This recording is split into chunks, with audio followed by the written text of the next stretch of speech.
Before we begin, I want to ask you to do something simple. Close your eyes for just a moment. Imagine walking on a pristine beach. You feel the warm sand between your toes, hear the rhythmic crashing of waves, and smell the salty ocean breeze. It feels timeless, clean, and safe. Now open your eyes. The reality is, if we continue on our current pace, this beach won't be covered in sand. It will be covered in plastic wrappers, bottle caps, and the fragments of our lunch from 10 years ago. We are literally paving our coastlines with garbage.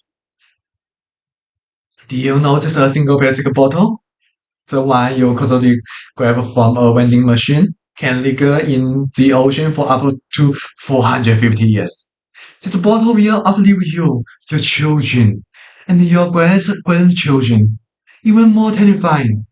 Over 8 million metric tons of plastic waste end up in our oceans every single year. But how did we get here? 70 years ago, plastic was sold to us as a miracle.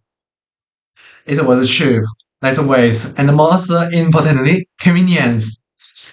We were told we could use something once and just throw it away. But here is the catch. There is no such place was away. When you throw something away, it has to go somewhere. Now, I know what some of you are thinking, but I recycle. I put my bottle in the blue bin. Doesn't that solve the problem? This is the most dangerous myth of all. Here is the uncomfortable truth. We can't recycle our way out of this crisis. Less than 10% of all plastic ever produced has actually been recycled. Why? Because it is expensive and technically difficult.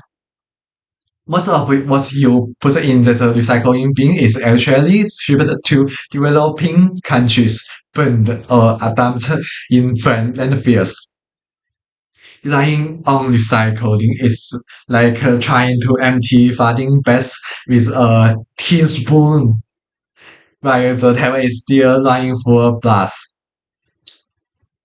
We need to turn off the tap because this isn't just about garbage. It is a crisis attacking us on 3 fronts.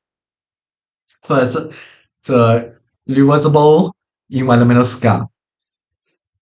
We are all seeing the heartbreaking images of sea turtles with straws in their nose.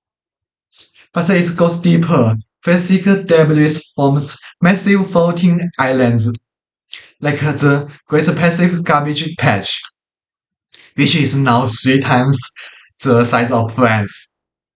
We are not just polluting nature, we are fundamentally altering the glossary of our planet. Future archaeologists won't find our bones. They will find a layer of plastic. Second, the perhaps close to home.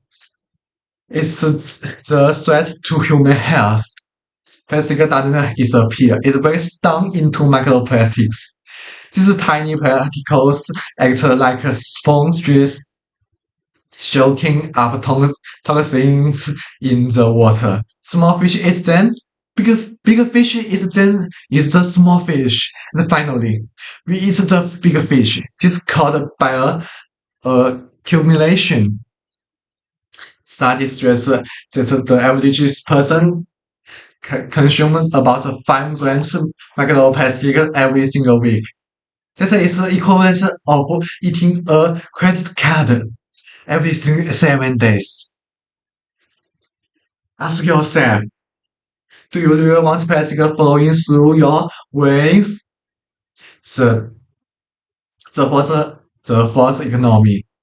We are trapped in a cycle of buy, use, toss, repeat.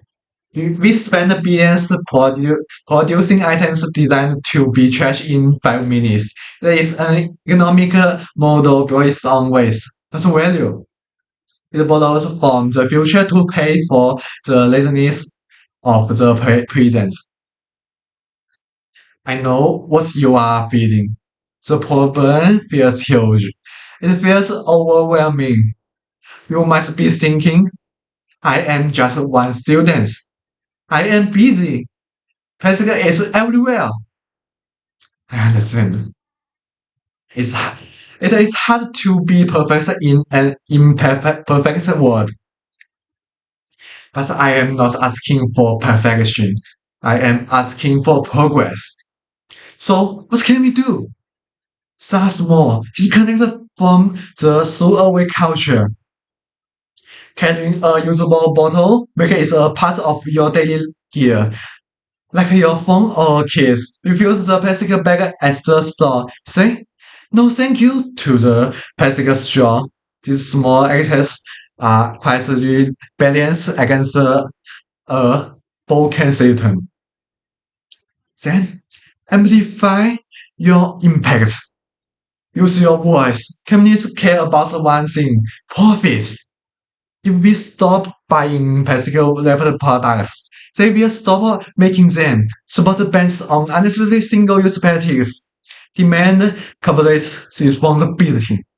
We have the power to force the market to change. Let's go back to that picture in your mind. We used to live without single-use plastic before the 1950s. We can do it again. We have the technology, the alternatives, and the intelligence to fix this. And we need is the will. So this time, you reach for this plastic bottle. Pause. Don't just see it as a drink.